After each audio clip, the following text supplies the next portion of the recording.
Question 24. How doth Christ execute the office of a prophet? Answer.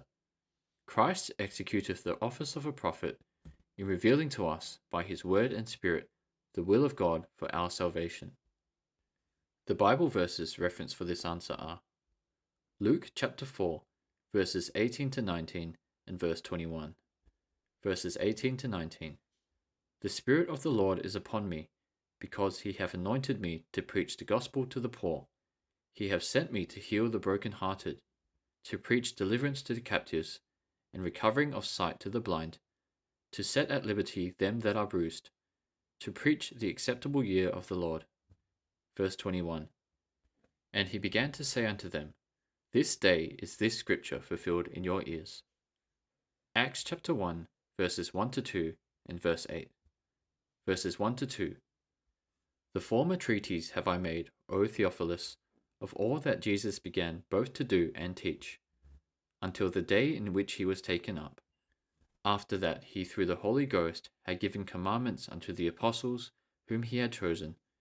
But ye shall receive power, after that the Holy Ghost is come upon you, and ye shall be witnesses unto me, both in Jerusalem, and in all Judea, and in Samaria, and unto the uttermost part of the earth. Hebrews chapter 2, verse 3. How shall we escape, if we neglect so great salvation, which at the first began to be spoken by the Lord, and was confirmed unto us by them that heard him? John chapter 15, verses 26 to 27. But when the Comforter is come, whom I will send unto you from the Father, even the Spirit of truth, which proceedeth from the Father, he shall testify of me.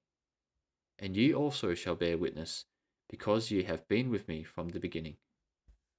1 Peter chapter 1, verse 11. Searching what, or what manner of time the Spirit of Christ which was in them did signify, when it testified beforehand the sufferings of Christ, and the glory that should follow. John chapter 4, verses 41 to 42. And many more believed because of his own word. And said unto the woman, Now we believe, not because of thy saying, for we have heard him ourselves, and know that this is indeed the Christ, the Saviour of the world. John chapter 20, verses 30 to 31. And many other signs truly did Jesus in the presence of his disciples, which are not written in this book.